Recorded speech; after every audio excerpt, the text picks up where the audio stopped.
Et on y va pour le SEO. J'en avais pas parlé encore sur la chaîne. C'est vraiment très important. Search Engine Optimizer, c'est pour être bien positionné par Google dans les résultats de recherche. J'en ai pas parlé, je croyais que j'en avais parlé en fait, mais j'en avais juste parlé dans des cours, dans des formations. Et ici, je vais vraiment vous montrer les erreurs de base, les erreurs de débutant qu'on fait quand on n'y connaît rien en fait en SEO. Ce qui peut être le cas, on peut croire que c'est une compétence un petit peu à part, que c'est pas très important. Alors ça, c'est la pire erreur de croire ça. Mais c'est vraiment une très grande compétence. C'est un travail, c'est un métier aussi. Il y a les experts en SEO et c'est très important. C'est vraiment beaucoup de connaissances et surtout beaucoup de connaissances à mettre à jour constamment parce que on code des sites de différentes manières tout le temps. La sécurité change, etc. Donc c'est vraiment se mettre constamment à jour et avoir énormément de connaissances. Donc c'est vraiment un vrai métier et c'est très intéressant. Et les développeurs devraient faire attention au SEO. Vraiment, c'est crucial. Et donc aujourd'hui, on va voir quelques piliers du SEO et quelques erreurs classiques qu'on peut faire. Donc pour commencer, on va avoir des liens. Les liens, c'est très très important en SEO.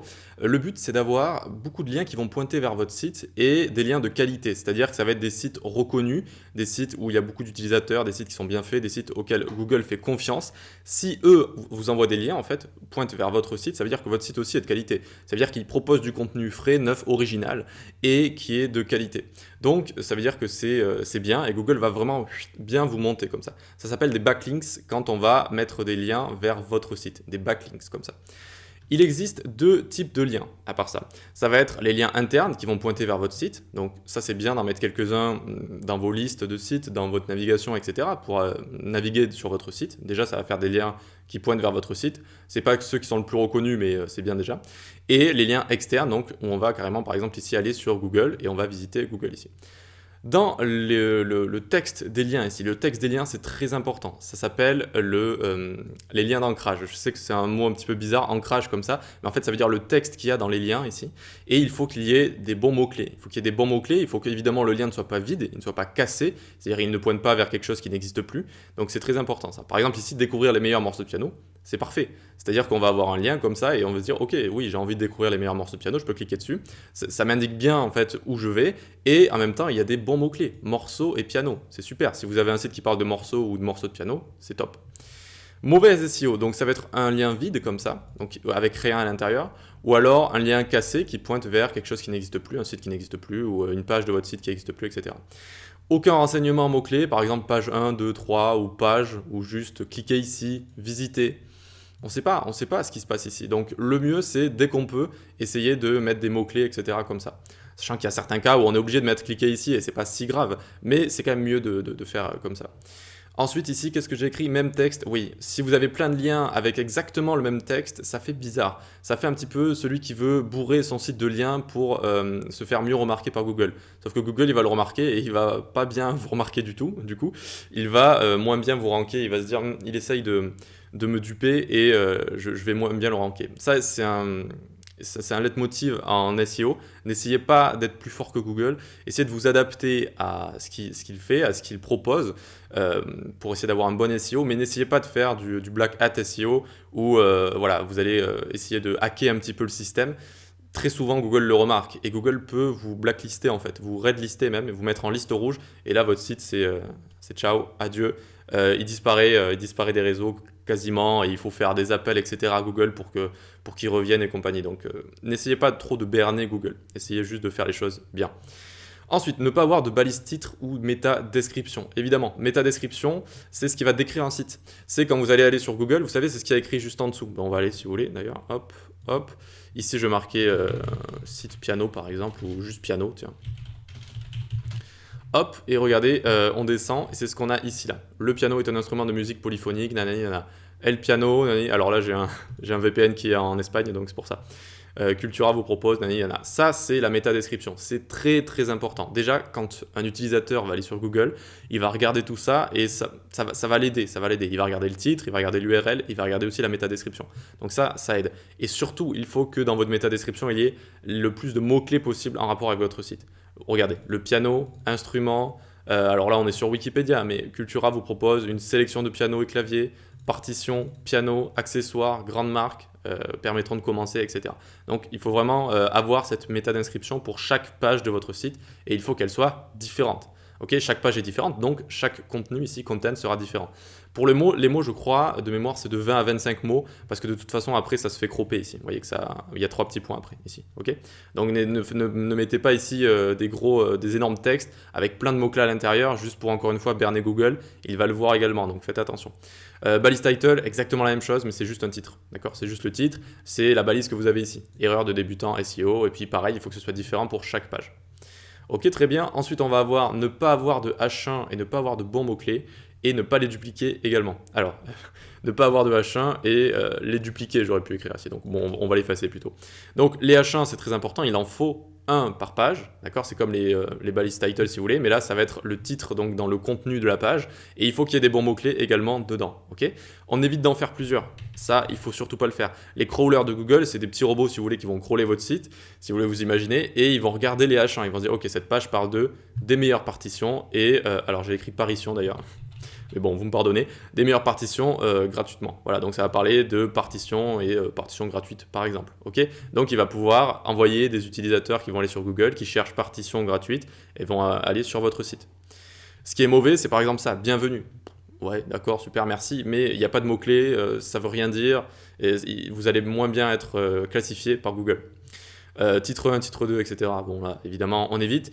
Ce qui est bon également, c'est d'utiliser tous les titres, c'est-à-dire H2, H3, H4, H5, etc., etc.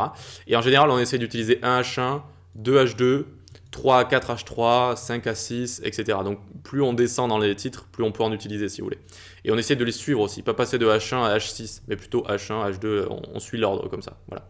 Évidemment, on ne les met pas vides ici, hein. On met du texte à l'intérieur, hein. On met du texte à l'intérieur des titres, évidemment. Ensuite, contenu unique, ça c'est ne copiez pas d'articles, ne copiez pas de titres, ne copiez pas de choses de manière générale parce que Google le voit quasi instantanément, il a de très bon algorithme pour ça. Et si vous commencez à copier des choses, ça va être vu directement et c'est très très mauvais. Donc on évite de copier, on essaie de faire, voilà, tout doit sortir de votre tête, que ce soit le titre, du texte, etc. Voilà. Éléments sémantiques également, ça se voit beaucoup quand voilà, vous avez un développeur débutant, il va mettre des divs absolument partout. Alors pas que, il y a plein de manières de créer des divs, hein. C'est-à-dire que quand on va utiliser des apps web également, ça peut créer pas mal de divs aussi. Mais si vous faites un site classique, essayez d'utiliser le plus d'éléments sémantiques comme ça. Et même si vous faites des apps web, hein, je sais que là j'utilise Next.js, qui est un framework de React et qui a été créé entre autres pour pouvoir utiliser facilement toutes sortes d'éléments sémantiques comme ça pour améliorer le SEO. Donc qu'est-ce que c'est qu'un élément sémantique? C'est un élément qui veut dire quelque chose. C'est-à-dire que ici au lieu d'avoir une div, j'ai une nav qui fait exactement la même chose que la div. C'est exactement pareil, c'est un élément de type bloc, etc. Mais ici donc on sait bien que c'est une navigation. Donc le crawler de Google va dire ok, là il y a une navigation, donc là il doit y avoir des liens importants pour naviguer, etc. Les personnes malvoyantes et compagnie qui utilisent des liseuses d'écran, elles vont dire ok, la liseuse d'écran va dire là c'est une navigation, donc elle va plus regarder à l'intérieur pour des liens, etc., pour naviguer également. Donc voilà, la sémantique c'est très important pour l'accessibilité, pour le SEO, sachant que l'accessibilité et le SEO c'est lié, hein. C'est-à-dire si votre site n'est pas accessible, Google ne va pas être content et il va moins bien vous classer. Donc c'est important comme ça. Donc on a nav, footer, les listes, dès que vous faites une liste, utilisez UL, OL, etc. Main, header, les boutons, essayez de mettre type button quand c'est juste un bouton pour créer quelque chose, pour activer quelque chose, pour avoir une interaction. Type submit quand c'est à la fin d'un formulaire. Donc les formulaires également, il faut utiliser article, etc., etc.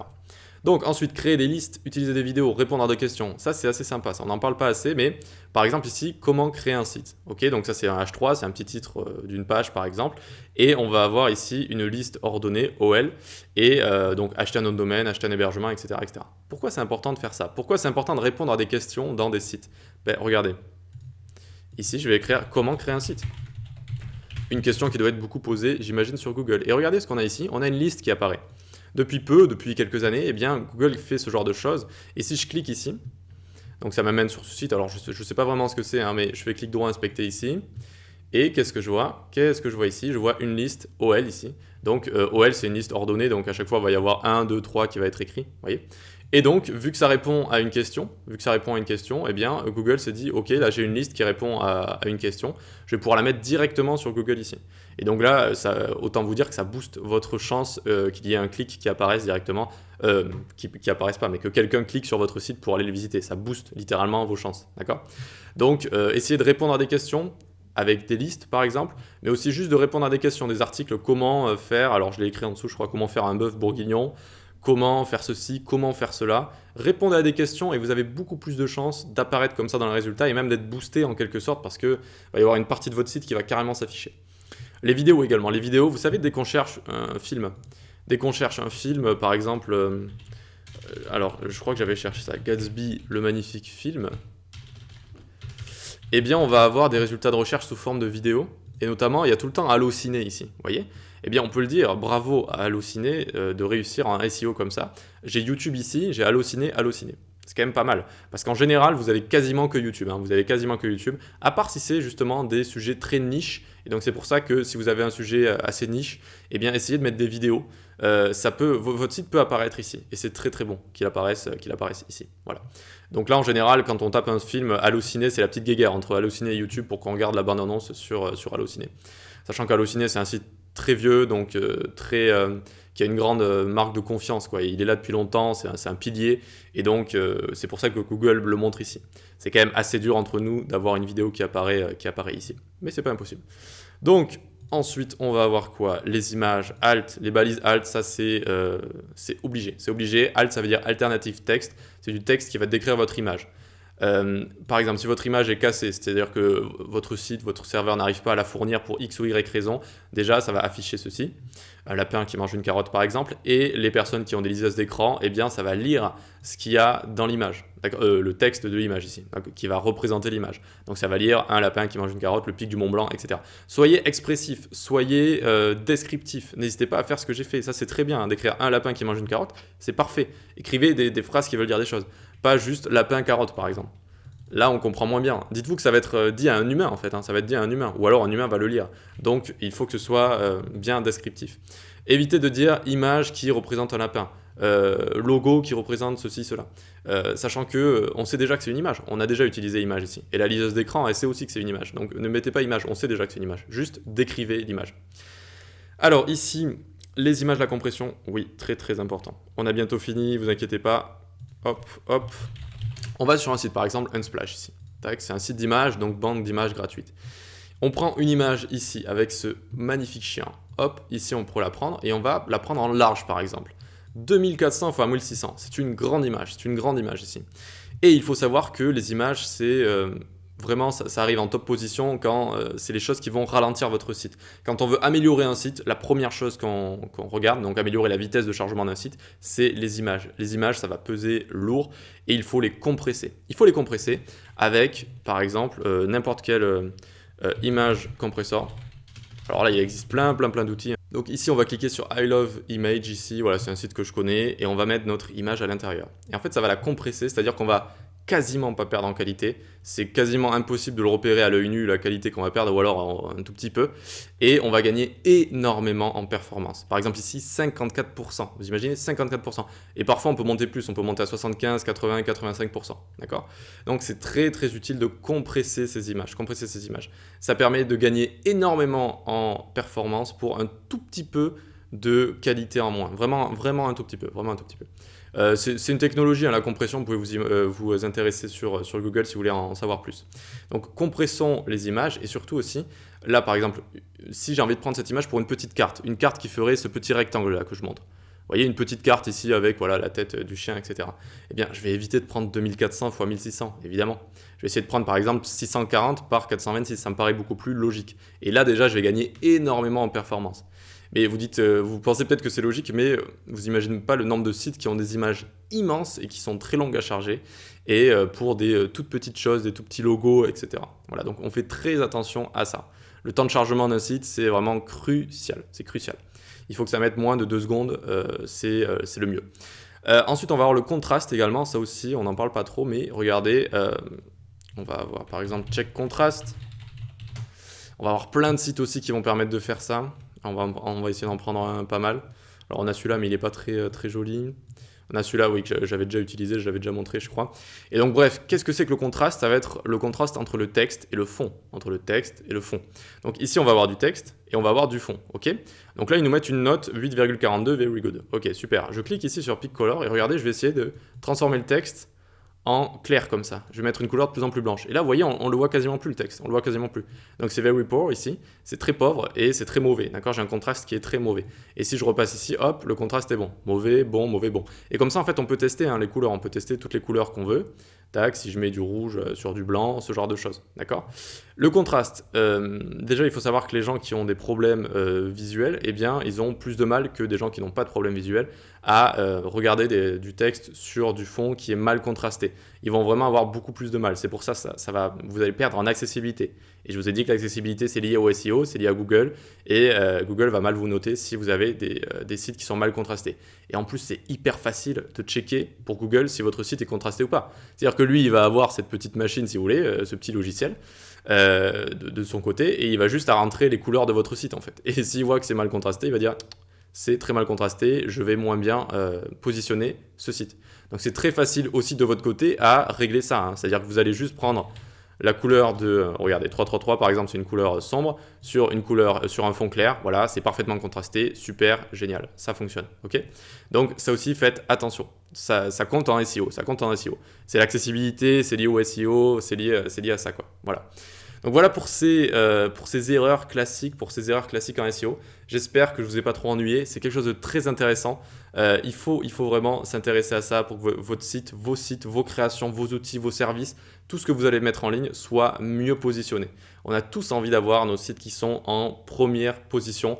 Donc en première position tout simplement de Google pour être tout en haut et avoir le plus d'utilisateurs possible. Et pour ça, il y a plein de techniques, plein de savoirs qu'il faut accumuler pour avoir des bonnes manières quand on va coder, quand on va mettre en ligne nos sites, tout simplement. Allez, like, partage, abonne-toi. Rejoins-nous sur Discord où on parle de développement web et tu peux également suivre mes cours sur les plateformes d'e-learning. On se dit à la prochaine. Ciao.